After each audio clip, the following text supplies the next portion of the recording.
Assalamualaikum warahmatullahi wabarakatuh. Di sini kami dari kelompok golongan reseptor adrenergik akan mempresentasikan hasil diskusi kami, di mana kami beranggotakan Novia Ramadanika dengan NIM 003, saya Audia Tria Justika dengan NIM 051, dengan Ria Herawati dengan NIM 43.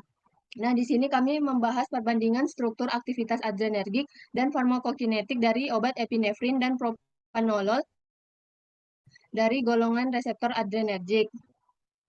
Baiklah, yang pertama, di mana reseptor adrenergik ini adalah protein membran yang memediasi aksi epinefrin dan juga norepinefrin. Nah, epinefrin dan norepinefrin ini disebut min adrenalin dan min non-adrenalin masing-masing, yaitu adalah neurotransmitter dari sistem saraf simpatik dan sistem saraf pusat, dan berfungsi sebagai hormon yang disekresikan oleh medula adrenal. Kemudian yang pertama ada obat epinefrin, di mana epinefrin ini merupakan obat sekaligus hormon yang banyak digunakan dalam dunia medis karena aksinya yang kuat terhadap sistem saraf simpatik. Nah, di mana pada gambar ini adalah struktur dari obat epinefrin. Yang kemudian ada obat propranolol, adalah antagonis reseptor beta adrenergik non-selektif yang termasuk dalam golongan obat yang dikenal sebagai beta blocker. Dia ini memberikan efek farmakologis di antagonisme kompetitif reseptor beta adrenergik, khususnya reseptor beta 1, beta 2, dan juga di sistem saraf simpatik. Selanjutnya ada hasil dan pembahasan, yang mana pembahasan pertama akan disampaikan oleh Ria Herawati tentang epinefrin. Kepada Ria, dipersilahkan. Terima kasih moderator. Di sini saya akan membahas tentang epinefrin, di mana epinefrin ini merupakan obat garis pertama untuk penanganan reaksi alergi berat, termasuk anafilaksis, dan memiliki profil absorpsi, distribusi, metabolisme, dan ekspresi yang khas. Dari segi absorpsi, epinefrin bila diberikan secara intravena, epinefrin akan langsung masuk ke aliran darah sehingga penyerapannya sangat cepat. Mayoritas epinefrin yang masuk ke tubuh dikeluarkan melalui proses metabolisme, bukan langsung dibuang ke dalam tubuh. Hanya sebagian kecil epinefrin yang diekspresikan tanpa mengalami perubahan. Hati memainkan peran paling besar dalam pembersihan epinefrin dari tubuh karena kemampuannya dalam metabolisme. Epinefrin juga mempengaruhi kanal ion, terutama kanal kalsium tipe L di sel miokard, melalui aktivasi beta 1 yang meningkatkan kadar CAMP dan aktivasi protein kinase APKA yang pada gilirannya meningkatkan masuknya ion Ca2+ ke dalam sel dan memperkuat kontraksi jantung.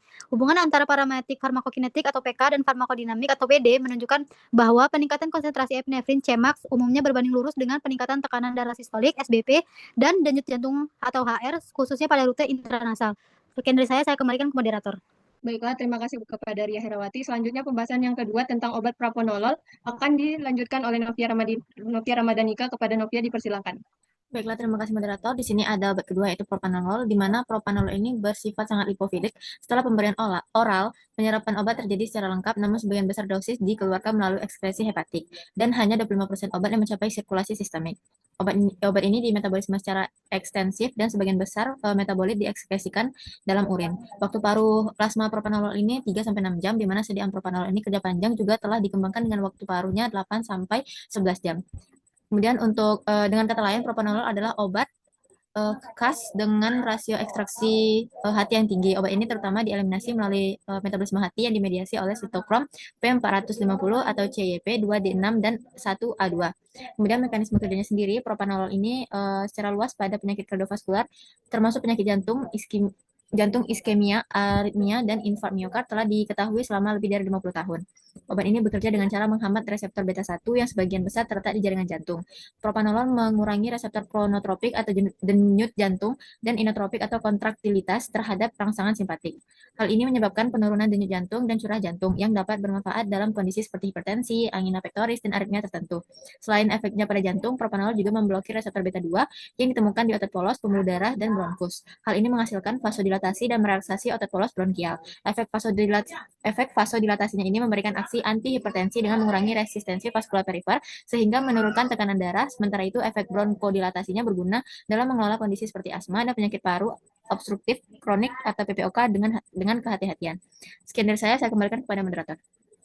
Baiklah, terima kasih kepada Novia Ramadanika. Selanjutnya ada kesimpulan, di mana epinefrin dan propranolol ini merupakan dua senyawa dengan mekanisme kerja yang saling berlawanan pada sistem adrenergik, di mana epinefrin ini bekerja sebagai agonis adrenergik yang cepat dan kuat, ideal untuk kondisi darurat seperti anafilaksis. Sebaliknya, propranolol ini sebagai antagonis beta adrenergik yang menunjukkan manfaat jangka panjang dalam penanganan penyakit kardiovaskular seperti hipertensi dan aritmia, di mana kedua senyawa ini memiliki struktur kimia yang kompleks dengan pengaruh signifikan terhadap aktivitas biologisnya, pemahaman yang mendalam terhadap sifat fisikokimia, farmakokinetik, dan juga farmakodinamik dari kedua obat ini sangat penting dalam menentukan indikasi, dosis, dan juga rute pemberian yang tepat, serta untuk memaksimalkan efek terapeutik sekaligus minimal efek sampingnya.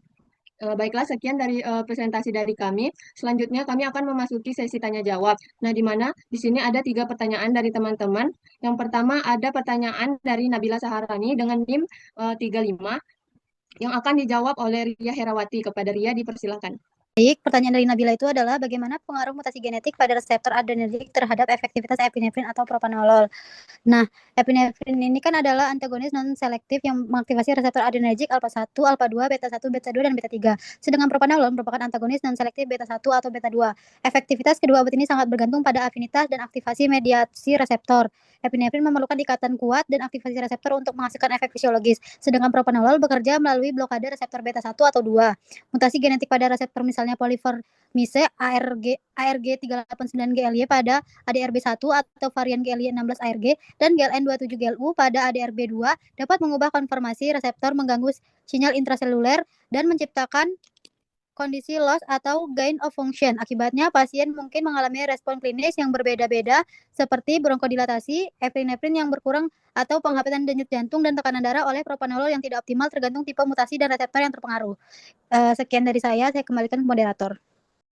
Baiklah, terima kasih kepada Hera. Selanjutnya yang kedua ada pertanyaan dari Armelinda dengan NIM 63, di mana pertanyaannya akan saya jawab sendiri, di mana propanolol ini memiliki sifat lipofilik yang tinggi. Nah, jelaskan bagaimana hal ini dapat mempengaruhi penetrasi ke sistem saraf pusat dan kontribusinya terhadap efek samping neurologis.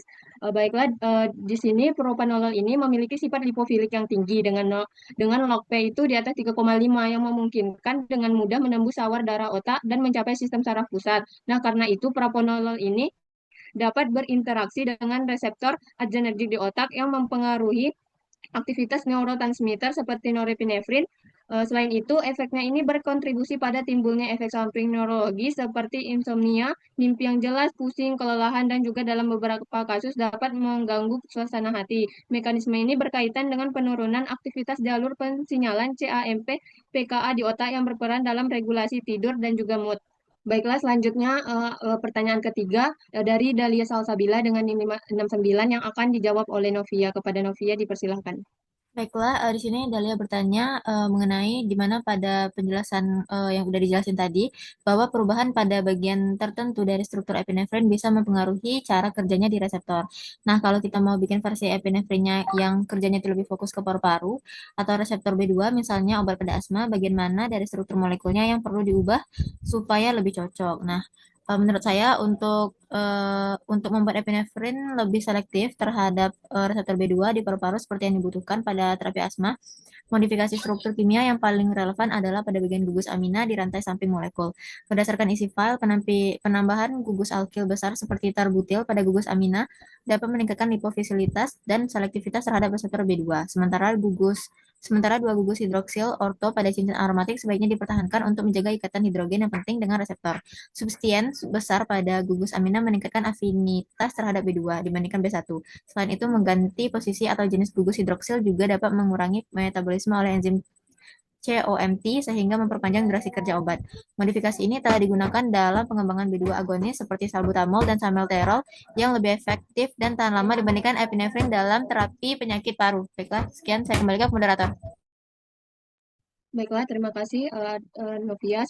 Di mana berakhir sudah presentasi dari kelompok kami. Mohon maaf jika ada kesalahan. Kami akhiri. Wassalamualaikum warahmatullahi wabarakatuh.